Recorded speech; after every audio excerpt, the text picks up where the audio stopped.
Vous écoutez l'affaire Mohamed Abdelhadi, deuxième partie.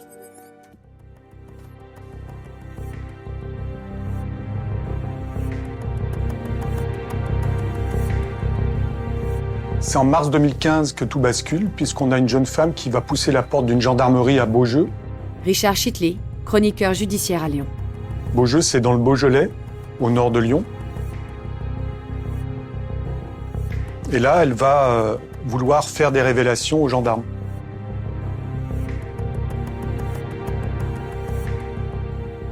On avait accueilli cette jeune fille, Anne, Olivier Matret, ancien commandant de brigade de Beaujeu. qui venait nous signaler qu'elle était au courant de quelque chose d'assez sombre qu'elle ne pouvait pas garder pour elle. En fait, Anne nous a expliqué qu'elle était séparée de son compagnon, qui s'appelait Christophe. Elle était au courant, et c'est ça qu'elle ne pouvait pas garder, qu'au sein de la famille de Christophe, quelques années plus tôt, il y a eu un meurtre. C'est censé être un secret.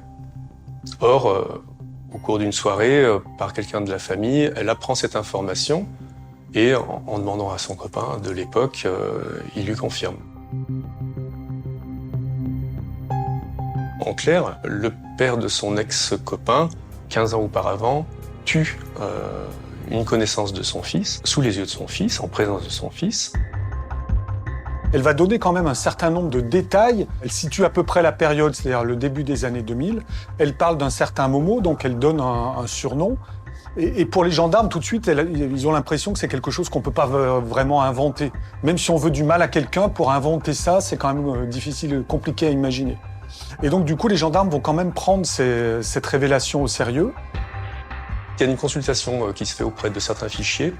Et assez rapidement, on voit que ça matche avec une disparition, au début des années 2000, d'un jeune homme qui est d'origine maghrébine. Donc déjà, on se dit qu'il y a une concordance de lieu, de temps. À partir du moment où les gendarmes estiment qu'il y a effectivement une victime potentielle, possible, qui est repérée dans le passé, une enquête va être ouverte par la justice.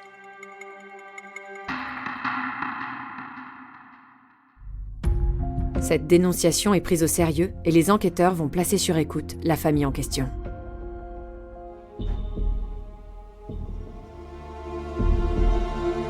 Il va y avoir des suspects tout de suite qui vont être identifiés. Aussi, ils vont réentendre la famille, cette famille qui avait signalé la disparition, donc elle va redonner des indications. Je me retrouve avec 2 inspecteurs qui étaient en train de me demander des détails sur Mohamed. Rachida Abdelhadi, sœur de Mohamed. Sur cette nuit où il avait disparu, et à me mettre la pression, comme dans les films. On va me montrer des photos de personnes, on va me donner des noms que je connais. Et là, ils vont me dire, nous avons une suspicion de meurtre sur votre frère. Vous allez rester dans la confidence de l'instruction. On va écouter les conversations, il va y avoir des surveillances. Et à partir d'un moment, au fil de l'instruction, les enquêteurs et le magistrat vont estimer qu'il y a assez d'éléments, assez de charges, comme on dit, pour interpeller et pour placer en garde à vue les suspects.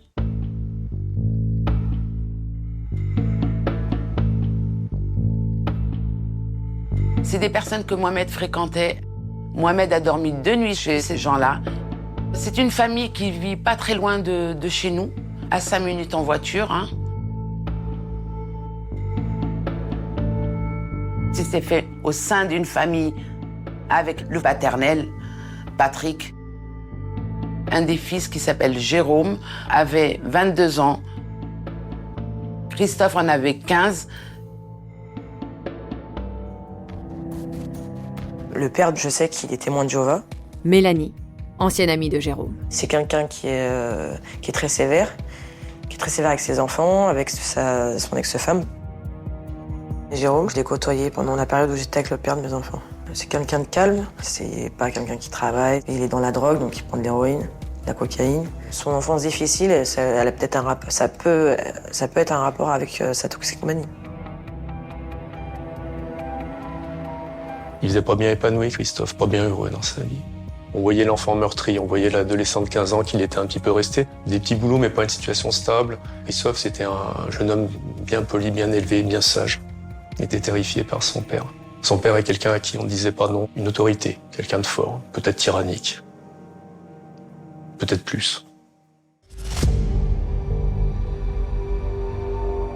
Au moment des auditions du père et de ses deux fils, un fils va commencer à craquer parce que on a l'impression que c'est un secret de famille qui est trop lourd à porter, qui a été trop lourd à porter pendant des années. Et en garde à vue, finalement, comme une bulle qui remonte à la surface, le secret explose.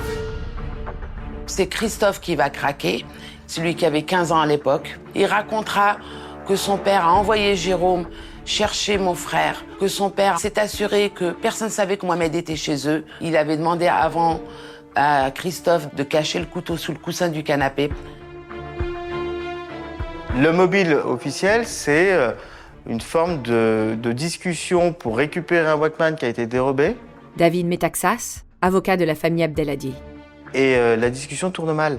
Le père aurait traité mon frère de voleur et que Mohamed s'est relevé du canapé furieux en disant « Vous me prenez pour qui? Vous m'accusez d'un vol que je n'ai pas commis ?» Le vol de Walkman, moi je pense que c'est pas vrai. À l'époque, Jérôme était donc un très gros consommateur d'héroïne. Je sais pas pourquoi ils veulent pas le dire, mais je pense qu'il y a une histoire de drogue là-dessous. Non, Mohamed, c'était pas un voleur. J'ai la certitude que c'était en rapport avec la drogue, avec la toxicomanie. Peut-être que ces gens la vendaient. Peut-être que mon frère avait des dettes auprès d'eux. Malheureusement, il a eu une mauvaise influence à un moment donné. Je sais par contre que ça lui tenait à cœur de décrocher. Mélodie, ancienne petite amie de Mohamed. Et qu'il avait entamé un processus de cure pour arrêter. Il y avait une relation avec un des fils de la famille. Est-ce qu'ils étaient amis? Est-ce qu'ils avaient des conflits entre eux pour des affaires de drogue? On ne le sait pas trop. Mais en tout cas, il y a eu une très forte altercation chez eux, chez le père. Le père aurait donné un coup de tête à Mohamed, qui l'a assommé en arrière sur le canapé, qui s'est jeté sur lui. Et Christophe a vu son père étrangler mon frère et prendre du plaisir en l'étranglant, qu'ensuite il s'est acharné au couteau sur lui. Christophe, son père lui avait demandé de lui donner le couteau qui a servi à poignarder. Mais au moment où il me le dit, c'est pratiquement quelqu'un qui craque, qui est en larmes, qui a revécu ça des milliers de fois. Et on sent qu'il le dit. Je dis, j'étais un gamin, je savais pas ce que je faisais, je savais pas ce qui allait se passer, je savais pas que ça irait jusque-là. Et donc du coup, on a le récit de cette scène de crime qui est quand même pas banale. On a un père qui va donc avouer à donner la mort à Mohamed à ce moment-là, en présence de ses deux fils. Et du coup, ces trois protagonistes vont d'abord cacher le corps dans l'appartement. Et puis ensuite vont le transférer, vont le transporter pour le cacher chez la grand-mère. Et ce cadavre va rester caché pendant 6, 7, 8 ans, je crois. Ce père, comment il a pu se regarder dans le miroir? Comment il a pu vivre avec le secret sordide du meurtre de mon frère en se disant que c'était un bon père? C'est ça, être père? Ils ont fait la fête, ils ont fêté Noël avec mon frère dans la cave. Être capable de participer à un crime de cette violence-là, jusqu'au bout, jusqu'à la mort d'un homme, et en même temps reprendre une vie de famille tout à fait normale et travailler et s'insérer dans la société. On sait que ça existe, mais ça on le sait dans les films. Lorsqu'on le découvre dans la réalité, cette psychopathie quand même extrême, ça glace le sang.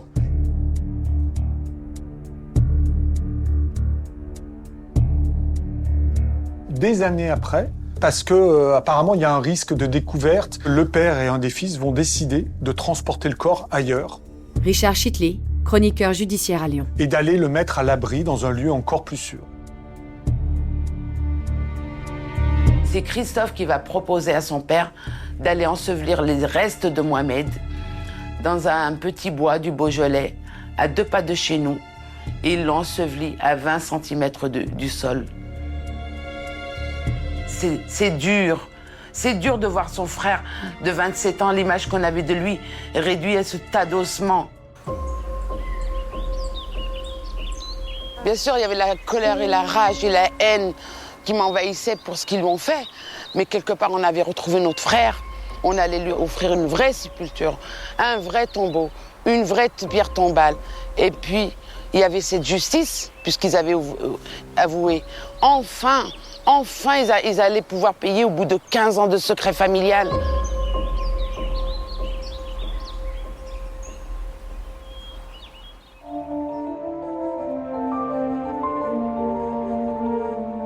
Après l'inhumation de Mohamed, nous revenons armés. Armés pour le combat de Mohamed, pour une justice, pour se préparer aux assises. Il y a une instruction en cours. Les auteurs sont, pour l'un d'entre eux, le principal suspect incarcéré. Les autres sont en contrôle judiciaire. J'ai eu un doute immédiatement quand même, parce qu'il s'était passé 15 ans entre le moment de la disparition et finalement l'ouverture de cette instruction. Or, en matière criminelle, la prescription du crime de meurtre est de 10 ans. C'est-à-dire que vous partez du principe qu'après le meurtre, si rien ne se passe pendant 10 ans, au bout de 10 ans, l'affaire est prescrite. Et c'est terminé. J'ai un juge d'instruction qui me dit moi je suis saisi, les choses roulent. J'évoque ce problème de prescription en échangeant avec lui, en disant est-ce que vous craignez pas qu'il y ait un problème? Il dit non, il n'y a pas de difficulté pour moi parce que la famille en 2008 a déposé une plainte. L'enquête pour disparition inquiétante de 2008 refaisait démarrer le délai de prescription. Donc en 2016, on était dans les délais. Malheureusement, ça ne s'est pas passé comme ça. Il y a un problème dans cette affaire qui se pose, c'est qu'on ne va pas retrouver réellement la plainte, le contenu. Cette plainte s'est perdue. On va jusqu'à entendre ceux qui ont travaillé sur la plainte, les enquêteurs qui en ont été saisis, ceux qui ont fait des procès-verbaux qui confirment qu'effectivement ils ont travaillé. Donc on se dit finalement il manque plus que le papier. Et pendant un temps on fait tous comme si on les avait, mais en réalité on ne retrouve pas le papier. La toute dernière trace de la plainte de la famille, c'est au commissariat de Chalon-sur-Saône. Le contenu, la déclaration de la famille, les éventuels témoignages, tout ça a disparu. Il ne subsiste que des traces d'enregistrement. On va retrouver un numéro de parquet, c'est-à-dire un numéro d'enregistrement dans les services du procureur. On va retrouver des traces informatiques, des traces numériques. Cette plainte, on sait qu'elle a existé, mais on ne retrouve plus le dossier. Alors on peut se dire, mais comment est-ce possible? C'est une disparition incompréhensible. Rachida Abdelhadi, sœur de Mohamed.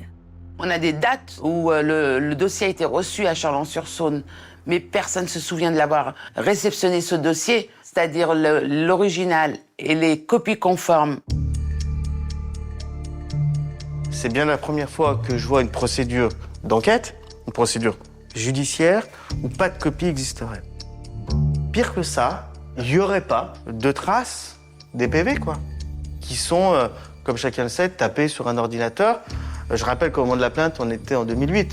Ce que je veux dire par là, c'est qu'on n'était pas au XVIIe siècle, On peut échafauder toutes les hypothèses. La famille a pu penser, et pourquoi pas, qu'il y avait pu y avoir une intervention extérieure pour faire disparaître finalement cette plainte et ces procès-verbaux. On est en droit de s'interroger là-dessus. Ça peut alimenter tout un tas de rumeurs, tout un tas d'hypothèses, voilà. Mais je crois que la réalité est, hélas, beaucoup plus bête que ça. C'est-à-dire qu'on a vraiment des services qui peuvent égarer des dossiers qui n'intéressent plus personne. Je trouve ça inadmissible. Je me mets à la place de la famille. C'est des trucs qu'on ne pourrait pas imaginer. Ancien officier de la police judiciaire à Villefranche-sur-Saône. Il y a quand même une surveillance qui est faite et par le chef de service et par le parquet. Il y a une certaine traçabilité qui est présente, Tout est fait en sorte quand même que les dossiers disparaissent pas comme ça. Moi, j'ai jamais vu des choses pareilles. L'auteur présumé d'un meurtre pourrait échapper à la justice. Les faits ont été dénoncés 15 ans après, mais la prescription pourrait s'appliquer car la plainte déposée par la famille de la victime a été perdue. Et là, on rentre dans un rouage judiciaire où toute ma famille, on est plongé. Et là, on doit mener un combat. Le débat sur la prescription, ça va être une bataille féroce, en réalité, entre la défense et l'avocat de la famille. La justice, elle joue avec nous, comme une balle de ping-pong. D'un juge à l'autre, d'une juridiction à l'autre, vous avez des décisions qui sont radicalement l'inverse. David Metaxas, avocat de la famille Abdelhadi. Un jour, même à plusieurs reprises, plusieurs magistrats ont dit à cette famille, c'est pas prescrit et votre procès, vous l'aurez. Et le lendemain, d'autres juges ont dit, bah non, finalement, vous l'aurez pas. Et ça, c'est terrible, c'est les montagnes russes, quoi.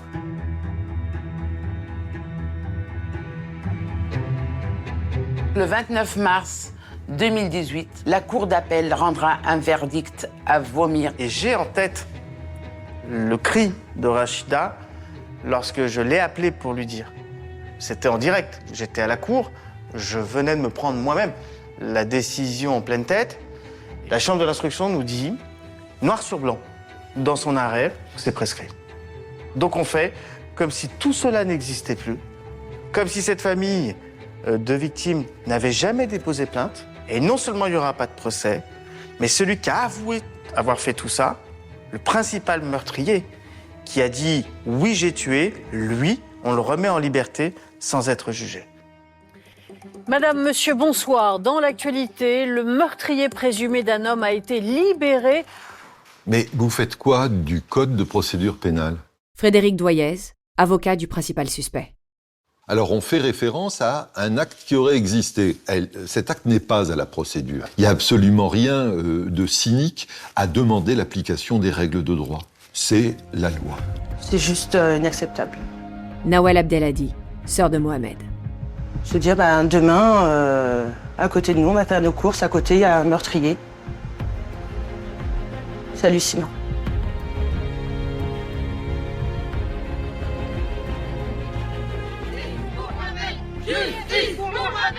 Ce qu'on peut faire maintenant, c'est se mobiliser. Et c'est ce que cette famille fait à travers les médias, à travers l'opinion publique.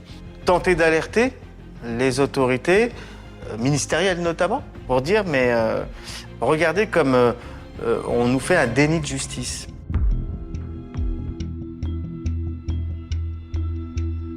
L'affaire va remonter très haut jusqu'à la chambre criminelle de la Cour de cassation, qui est la plus haute instance judiciaire française, et qui va se pencher sur cette affaire. 11 décembre 2019. La Cour de cassation. Il ne résulte pas la preuve, ni un commencement de preuve, d'un acte d'enquête ou de poursuite ayant pu interrompre la prescription. En conséquence, la prescription est acquise à compter du 1er janvier 2012. La Cour de cassation a fait de Mohamed le symbole des dysfonctionnements de notre défaillante justice. Et que dira-t-elle, la justice, si ça arrive à son fils? Que dira-t-elle si son fils subissait le même sort que Mohamed? Est-ce qu'elle prescrirait aussi le crime? Juridiquement, on a des gens qui ont reconnu un meurtre. Richard Chitley, chroniqueur judiciaire à Lyon.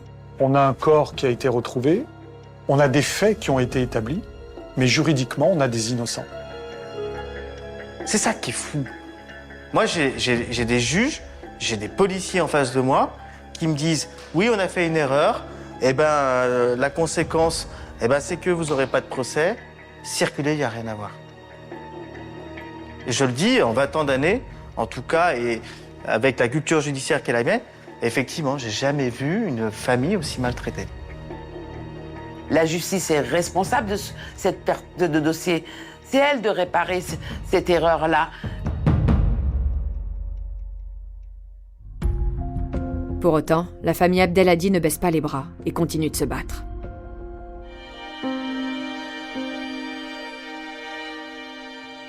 La famille, elle n'a pas envie de s'arrêter là non plus. Elle a envie de pousser la justice jusqu'au bout dans cette affaire, jusque dans ses derniers retranchements. En droit français, une fois que la Cour de cassation s'est prononcée, on n'a plus de recours. La seule possibilité qu'on avait, c'est ce qu'on a fait, c'est de saisir la Cour européenne des droits de l'homme, qui, on l'espère, non seulement va condamner la France au regard de cette situation-là, et surtout peut aussi ordonner que cette décision soit balayée et qu'on ait finalement un procès.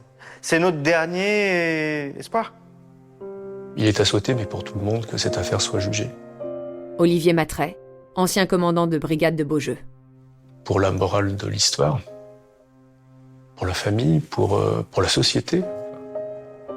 On parle d'un meurtre.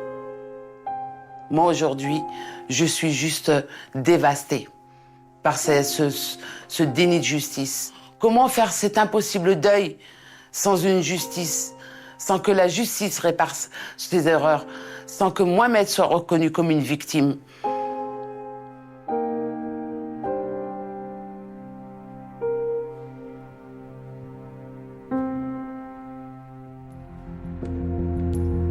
Le 6 octobre 2022, la France a reconnu devant la Cour européenne des droits de l'homme une violation des droits fondamentaux de la famille Abdelhadi. L'État a proposé une indemnisation de 36 000 € à la famille, qui l'a refusée. Cette avancée leur permettra de saisir à nouveau la Cour de cassation.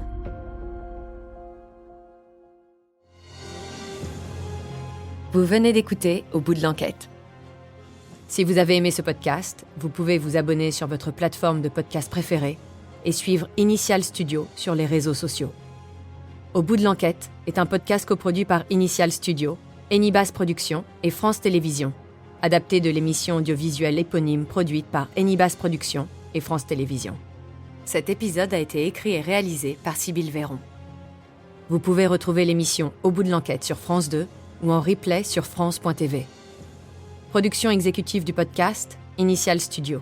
Production éditoriale, Sarah Koskiewicz, Astrid Verdun, assistée de Marie Agassan. Montage, Victor Benamou, avec la voix de Julie Drey.